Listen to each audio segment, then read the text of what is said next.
Good morning, students. Welcome back to online classes. Yesterday we had finished the reading of the chapter Back from the Brink. It is a documentary, it is an extract from the full documentary of two documentary makers. One is Rita Banerjee and the other is Maya Khosla. They have documented about the wildlife sanctuaries, wildlife of northeastern states in India, and how this extensive hunting has reached the extreme age, and now the time has come to revive those the traditional ways of hunting and turning forest into ecosystem ecology and a source of income for its dwellers. So we had finished. I hope you had understood the whole context or the whole prose. Now today we will be dealing with the text in detail. First of all, let's see about the writers. Rita Banerjee is an author, photographer, gender activist from India. She is the founder of 50 Million Missing online campaign to raise awareness of female gendercide in India. She is an activist who works for female equality in India. So, who is Rita Banerjee? Basically, she is a photographer and an activist for gender equality. And she works for for the rights of female and for female equality in India. Maya Khosla is currently the Poet Laureate of Sonoma County from 2018 to 2020. Her new collection of poems, All the Fires of Wind and Light, had come out in 2019. She is also a wildlife biologist, a writer. Her works take us to the wilderness areas. She has documented forest fire scientists, firefighters talking about the ways to be wise about wildfires. She has worked across coastal India, Kenya and United States. So these two people came together to make a documentary on the wildlife situation of the northeastern states in India. Now let's talk about the prose. The chapter. The prose is an edited extract from The Making of the Wild Meat Trail. The whole documentary was named The Making of the Wild Meat Trail. And the chapter which has been given in your book, Back from the Brink, is an extract. Extract means small piece from the whole documentary. Just like before the whole movie comes, there comes a trailer. So this chapter is a trailer about the whole movie. It is a feature article. It is a real life account, a documentary made on wildlife crisis in northeastern states of India. It also gives an account of the lifestyle of the tribes of Northeast and talks about changing contemporary times, like how the contemporary youth thinks, what changes do they want in their living habits, in their lifestyle, how they want that hunting should be stopped, and what should be the source of living for them, because earlier in traditional times in their in the previous generations had been using hunting as a source of income and as a source of livelihood. It had been their livelihood for them because they get so many things from hunting these rare species. So this hunting, this extensive hunting had reached the situation in the northeastern states that now a crisis has started coming up. Now the whole forest have been depleted of one whole species. The number of wild animals, insects, mammals, everything, rodents, everything was depleting very fast. So a kind of a crisis like situation had come up in these states. So these documentary makers went there and started filming the situation in those states. Now, let's talk about the title. Back from the brink means coming back from the extreme edge. The film makers show in the documentary that hunting in northeastern states has reached the extreme edge. So, it is the time to revive the situation.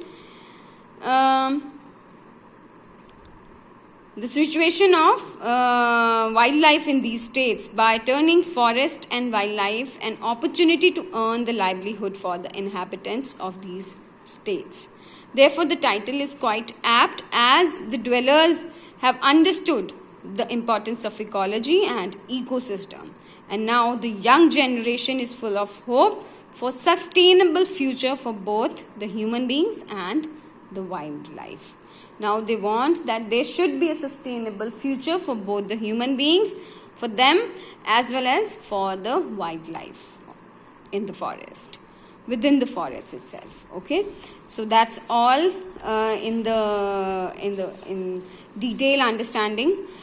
Now before we start the question answers, as you know, you have to write the word meanings which are given in your book, in your notebook. All these things you have to, all these word meanings you have to write in your notebooks. Now let's start the question answers of the back exercise. Read to understand. A part is answer these questions with reference to context. These are first steps but positive ones forward towards a more sustainable future. Who took these steps? So as we have read the chapter, we can understand who took the steps, because what were these steps? The stopping of hunting and turning ex-poachers into forest guides. So who took these steps? The tribes of northeastern states took these steps. What two important steps were taken? The two important steps were self-imposed ban on hunting by the tribal people themselves, and the ex-poachers became forest guides. Right? In what way were these steps positive? These steps were positive because it will revive the wildlife population in the forest of northeastern states and set up an infrastructure for ecotourism. So in this way these steps were important. Now part B, answer these questions. Who are Tai, Maga and Jarjo? As we have read the prose, we can tell them, we can easily tell that Tai, Maga and Jarjo are the tribal people of Nashi tribes who were helping the filmmakers to make their documentary film. Why did Jarjo mimic the sound of a baby deer in trouble? Jarjo mimicked the sound of baby deer to lure the mother deer so that the filmmakers could film the scene between the mother and the baby deer. Next is, when did the filmmakers sojourn in the northeast begin? So the answer to this is, the filmmakers' sojourn in Northeast began in 2002 in Pakke National Park in Arunachal Pradesh. What was their objective during their stay? And their objective was to film the rehabilitation of 2 Himalayan black bear cubs, often due to hunting. Question next. What goal did filmmakers intend to achieve through their latest efforts? The filmmakers intend to achieve, their goal was to document the extent of hunting and to determine whether there was any hope for future of wildlife in the northeast or not. So their purpose was to document the extent of hunting and to determine whether there was any hope for future of wildlife in these 7 states or not. Fifth question, why have generations of tribal people in Northeast been hunting wild animals? So they have been hunting these wild animals because hunting was their part of their tradition and culture. And animals they hunted provide food, bones, furs, feathers, for decorations and rituals during most of the festivals. So that's how it became part of their lifestyle. Next question, what motivated the tribal people to hunt wildlife recklessly? The demand of birds and animals motivated the tribal people to hunt them recklessly, because the city people demanded more and more animals for their skin furs, for their teeth, for their claws, for even all like each and every part of the animal body was sold at very high prices. So that's why they started hunting recklessly, without any purpose, without any aim, without thinking. Recklessly means without any prior thought that what would happen in future. They kept on hunting because they were getting money out of that, for that. Next question, what shows that the young tribals were more concerned about their environment than traditions? So the tribals, because the younger generation's self-imposed ban on hunting shows that the young tribals were more concerned about their environment rather than the traditional ones. Next question, what positive example have some exposures set? Why would this ensure a sustainable future? Right? In Manas, Assam, exposures have turned into forest guides, putting their intimate knowledge of the forest, of the wildlife for far better use. They started earning, when they became forest guide, they started earning their livelihood from that. This would ensure a sustainable future because it will revive the wildlife population and set up the infrastructure for ecotourism. Now, discuss and write. Do you think it was easy for the tribal people to decide a ban decide on the ban, and why? No, I don't think that it was easy for the tribal people to decide on the ban, because hunting was part of their tradition and culture. They have been hunting for generations. It was their livelihood. They depended on hunting for many things like furs, feathers, claws, or bones, and even for their rituals they needed those animal parts. So that's why they were heavily dependent on hunting. So that's why imposing a ban was not an easy task for these tribals. Preservation and protection of the environment is not a spectator sport. What does this mean? How should each of us be involved in preservation of the environment? Now, preservation and protection of environment is not a spectator sport. This means that merely just advocating, just by talking about these things, we cannot preserve them. We need to do something to preserve the environment. This only talking will not do the purpose. It will not solve the purpose. We need to do something, and each individual, each and every person is responsible for preserving and protecting the environment. So we need to come together. All of us, we must come together, and we work as a team to protect the environment, preserve the environment. And how can we preserve the environment? There are simple ways, like use reusable bags, print as little as necessary, right? Then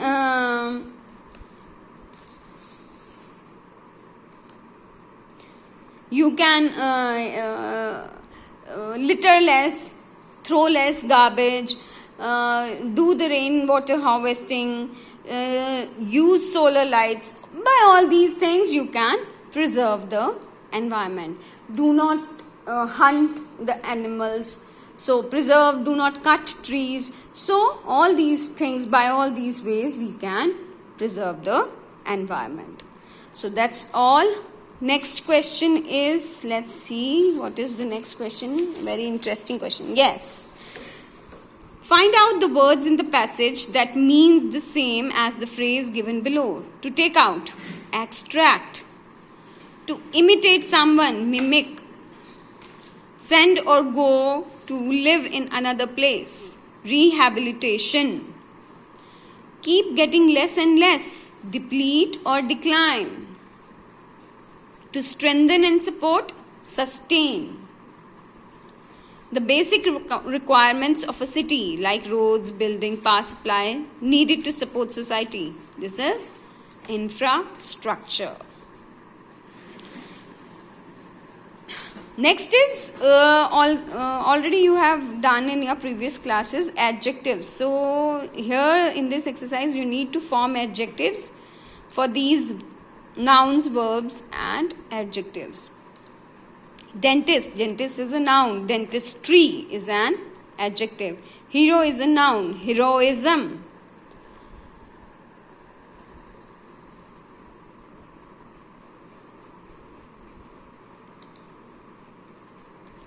Chill, chilly. Self, selfish. Dispose, disposable. Historic, historical. Rebel, rebellious. Whole, wholesome. So this is how you make adjectives. So that's all in this video. I hope you have understood the whole prose. You will be able to do the question answers very well. If you have any difficulty, do call me or message me. Thank you very much. Have a nice day. God bless you.